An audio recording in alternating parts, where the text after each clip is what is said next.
എല്ലാവർക്കും നമസ്കാരം. ഞാൻ സരിത മഹേശ്വരൻ. ഇന്ന് ശ്രീകൃഷ്ണവിലാസ മഹാകാവ്യത്തിൻ്റെ 10ാമത്തെ സർഗത്തിലെ 51, 52 എന്നീ 2 ശ്ലോകങ്ങളാണ് നമ്മൾ പഠിക്കാൻ പോണത്. ഈ 2 ശ്ലോകങ്ങളിലും ഉപജാതി വൃത്തമാണുള്ളത്. ബ്രാഹ്മണനും ശ്രീകൃഷ്ണനും തമ്മിലുള്ളതായ സംഭാഷണം നടന്നു. അതിനുശേഷം ബ്രാഹ്മണനെ പറഞ്ഞയക്കുകയാണ്. ഞാൻ ഉടനെ തന്നെ വരാമെന്ന് പറഞ്ഞിട്ട് ശ്രീകൃഷ്ണൻ ആ ബ്രാഹ്മണനോട് വിദർഭ രാജ്യത്തേക്ക് തന്നെ പൊക്കോളാൻ പറയുകയാണ്. ഇനി അതാണ് അടുത്ത ശ്ലോകങ്ങളിൽ പറയണത്. നമുക്ക് ആദ്യം 51ാമത്തെ ശ്ലോകം നോക്കാം. സോഹം ഹരിഷ്യാമി നരേന്ദ്രപുത്രീം തേഷാം സമാലോകയതാം നൃപാണാം ആശീവിഷാണാം മിഷതാം സമന്താത് സുധാം യഥാ പത്രരഥാധിരാജ. പദച്ഛേദം നോക്കാം. സഹ അഹം ഹരിഷ്യാമി നരേന്ദ്രപുത്രീം തേഷാം സമാലോകയതാം നൃപാണാം ആശീവിഷാണാം മിഷതാം സമന്താത് സുധാം യഥാ പത്രരഥാധിരാജ. വളരെ കുറച്ച് പദങ്ങൾ മാത്രമേ ഉള്ളൂ പദച്ഛേദം ചെയ്യാൻ. ഭഗവാൻ ബ്രാഹ്മണനോട് പറയാണ്, സോഹം, അങ്ങനെയുള്ള ഈ ഞാൻ, അതാണ് സോഹം. ഞാൻ എന്താ ഇപ്പം ചെയ്യാൻ പോണത്? തേഷാം സമാലോകയതാം നൃപാണാം. പല പല രാജാക്കന്മാരും രുക്മിണിയെ സ്വയംവരത്തിൽ വിവാഹം കഴിക്കാൻ വേണ്ടിയിട്ട് വിദർഭയിലേക്ക് വരുമെന്നറിയാം.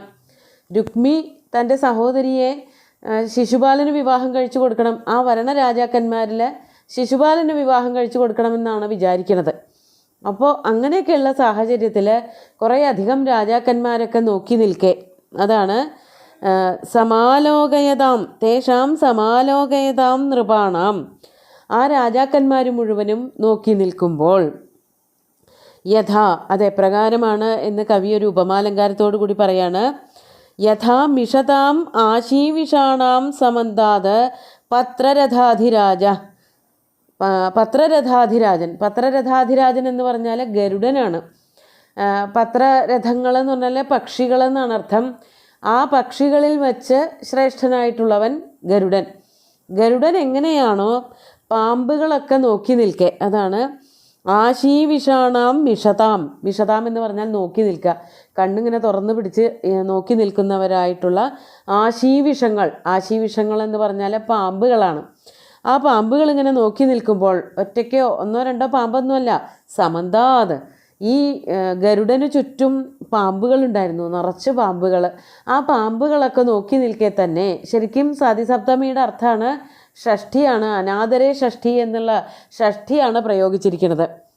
അതുപോലെ എപ്രകാരമാണോ ഗരുഡൻ പാമ്പുകളെല്ലാം നോക്കി നിൽക്കെ സുധാം, സുധയെ, സുധ എന്ന് പറഞ്ഞാൽ അമൃതാണ്, അമൃതിനെ അപഹരിച്ചു കൊണ്ടുപോയത്, തഥാ അപ്രകാരം, സഹ അഹം, അങ്ങനെയുള്ള ഈ ഞാൻ, ഇപ്പോൾ എല്ലാ കാര്യങ്ങളും മനസ്സിലാക്കിയിട്ടുള്ള, ബ്രാഹ്മണൻ വന്ന് പറഞ്ഞതുകൊണ്ട് കാര്യങ്ങളെല്ലാം വ്യക്തമായി മനസ്സിലാക്കിയ ഈ ഞാൻ എന്തു ചെയ്യും?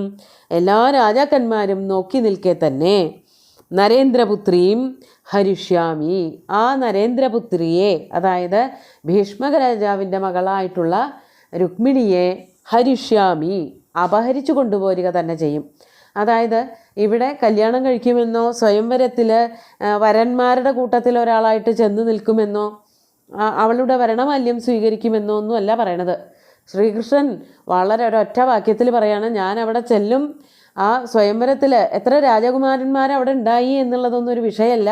അവരൊക്കെ നോക്കി നിൽക്കെ തന്നെ ആ രുക്മിണിയെയും കൊണ്ട്, ആ രാജകുമാരിയെയും കൊണ്ട് അപഹരിച്ച് തന്നെ ഞാൻ വിവാഹം കഴിക്കാൻ, അതായത് അപഹരണം രൂപത്തിലുള്ള വിവാഹമാണ് നടക്കാൻ പോണത്. അല്ലാതെ സ്വയംവര പന്തലിൽ ചെന്നിട്ട് ഏതെങ്കിലും പ്രത്യേക തരത്തിലുള്ള അസ്ത്രവിദ്യകളൊക്കെ കാണിച്ച് അങ്ങനെ വിവാഹം കഴിക്കാനൊന്നുമല്ല ശ്രീകൃഷ്ണൻ ഉദ്ദേശിക്കുന്നത്. രുക്മിണിക്ക് തന്നോട് ഇഷ്ടമുണ്ട്, തനിക്ക് രുക്മിണിയോട് ഇഷ്ടമുണ്ട്, അത് അപ്പോൾ തന്നെ നടപ്പിലാക്കും. വേഗത്തിൽ എല്ലാവരുടെ മുമ്പിൽ വെച്ച് തന്നെ ഞാൻ തട്ടിക്കൊണ്ടുപോരും എന്നാണ് പറയണത്. അതൊരു തരത്തിലുള്ള രാക്ഷസീയമായിട്ടുള്ള വിവാഹം എന്നൊക്കെയാണ് പറയുക.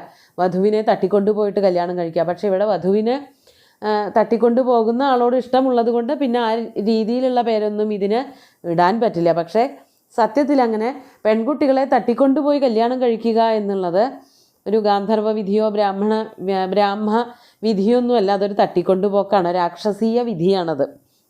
അപ്പോൾ ആ രീതിയിൽ അതാണിപ്പോൾ ഇവിടെ നടപ്പിലാക്കാൻ പറ്റുള്ളൂ. ആ രീതിയിൽ തന്നെ ഞാൻ രുക്മിണിയെ വിവാഹം കഴിക്കും എന്ന് പറയാണ്.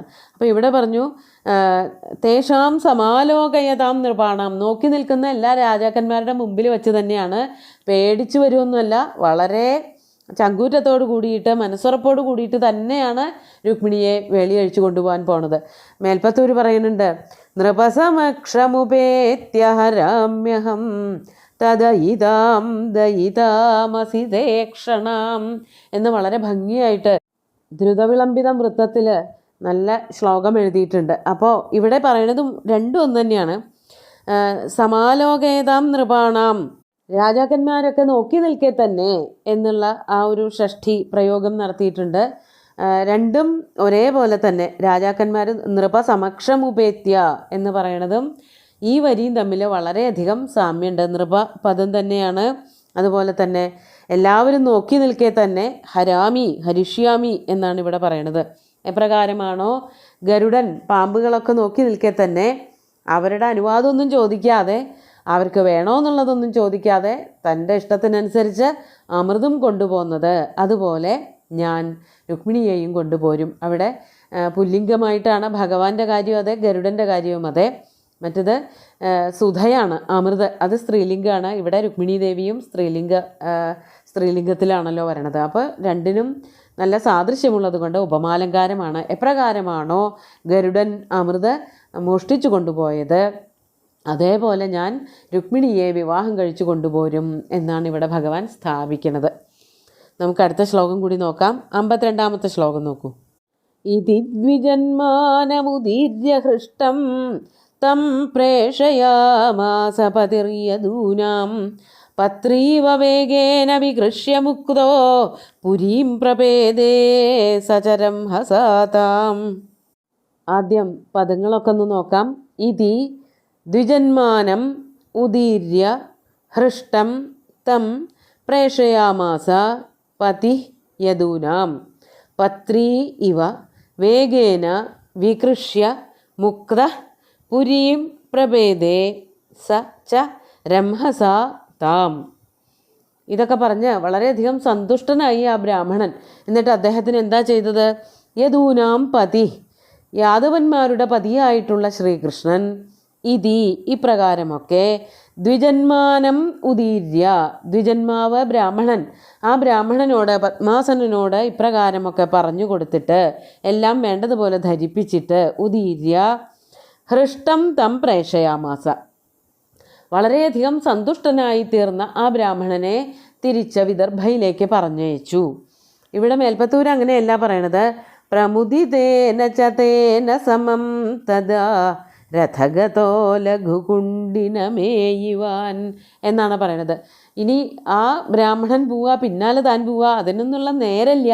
അതുകൊണ്ടാണല്ലോ ബ്രാഹ്മണൻ ഓടി വന്നത്. അപ്പം നേരമൊന്നും ഇല്ലാത്തത് കൊണ്ട് ഒരുമിച്ച് അങ്ങോട്ട് പോയേക്കാം എന്ന് വിചാരിച്ചിട്ടാണ് ഭഗവാനും ആ ബ്രാഹ്മണനും കൂടിയിട്ട്, സുദേവ ബ്രാഹ്മണനും കൂടിയിട്ട് ഒരു രഥത്തിൽ തന്നെ കുണ്ടിനത്തിലേക്ക്, വിദർഭ രാജ്യത്തിലേക്ക് പോയി എന്ന് മേൽപ്പത്തൂർ വർണ്ണിച്ചത്. ഇവിടെ അങ്ങനെയല്ല, ആദ്യം തന്നെ ബ്രാഹ്മണനെ പറഞ്ഞയക്കുകയാണ്. അതാണ് ഇവിടെ പറഞ്ഞത്. ദ്വിജന്മാനം ഉദീര്യ ഹൃഷ്ടം തം പ്രേഷയാമാസ, സന്തോഷിച്ച് വളരെയധികം സന്തോഷഭരിതനായി തീർന്ന ആ ബ്രാഹ്മണനെ ആദ്യം പറഞ്ഞയച്ചു. അപ്പോൾ ആ ബ്രാഹ്മണൻ എന്താ ചെയ്തത്? സച, ആ ബ്രാഹ്മണനാകട്ടെ, വികൃഷ്യ വേഗേന മുക്ത പത്രി ഇവ. വികൃഷ്യ എന്ന് പറഞ്ഞാൽ വലിച്ചു വിട്ടതായ, വേഗേന മുക്ത പത്രി ഇവ, വലിച്ചു വിടുമ്പോൾ അതിവേഗത്തിൽ സഞ്ചരിച്ചു കൊണ്ടിരിക്കുന്ന പത്രിയെ പോലെ. പത്രി എന്നുള്ളതൊരു നാനാർത്ഥക പദമാണ്. കഴിഞ്ഞ ശ്ലോകത്തിൽ കണ്ടു പത്രരഥാധിരാജ എന്ന് പറയുമ്പോൾ അവിടെ ഒരു പക്ഷികളിൽ വെച്ച് ഏറ്റവും ശ്രേഷ്ഠൻ ഗരുഡൻ എന്നൊക്കെയുള്ള അർത്ഥം കണ്ടു. ഇവിടെ പത്രി എന്നുള്ളതിന് അസ്ത്രം എന്നാണ് അർത്ഥം. എന്തുകൊണ്ടാണ് അസ്ത്രത്തിന് പത്രി എന്ന് പേര് വന്നതെന്നുണ്ടെങ്കിൽ പലതരത്തിലുള്ള അസ്ത്രങ്ങളുണ്ട്. ആ ഉണ്ടാക്കാൻ ഉപയോഗിക്കുന്നതായ വസ്തുക്കൾ വെച്ചിട്ട് അത് വെച്ചുകൊണ്ട് അവയ്ക്ക് പേര് വരാറുണ്ട്.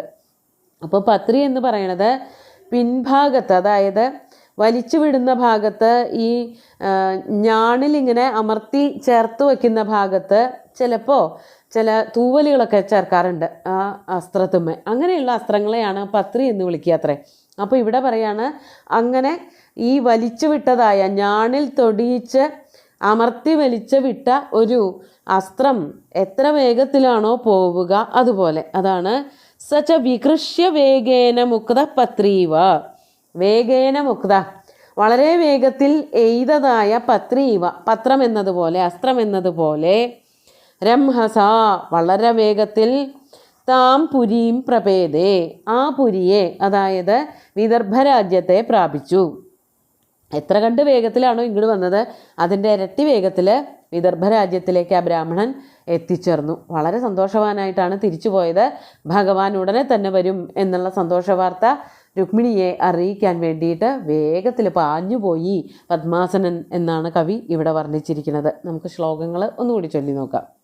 സോഹം ഹരിഷ്യാമി നരേന്ദ്രപുത്രീം തേഷാം സമാലോകയതാം നൃപാണാം ആശീവിഷാണാം മിഷതാം സമന്താത് സുധാം യഥാ പത്രരഥാധിരാജ ഇതി ദ്വിജന്മാനമുദീര്യ ഹൃഷ്ടം തം പ്രേഷയാമാസ പതിർയദൂനാം പത്രീവ വേഗേന വികൃഷ്യ മുക്തോ പുരീം പ്രപേദേ സചരം ഹസാതാം.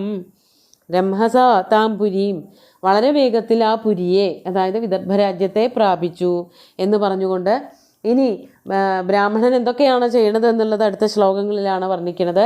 സുന്ദരമായിട്ടുള്ള 2 ശ്ലോകങ്ങളും ഭഗവാന്റെ കാൽക്കൽ അർപ്പിച്ചുകൊണ്ട് ഗുരുവായൂരപ്പനെ സാഷ്ടാംഗം നമസ്കരിച്ചുകൊണ്ട് എല്ലാവർക്കും ശുഭദിനം നേർന്ന് നിർത്തട്ടെ. നന്ദി.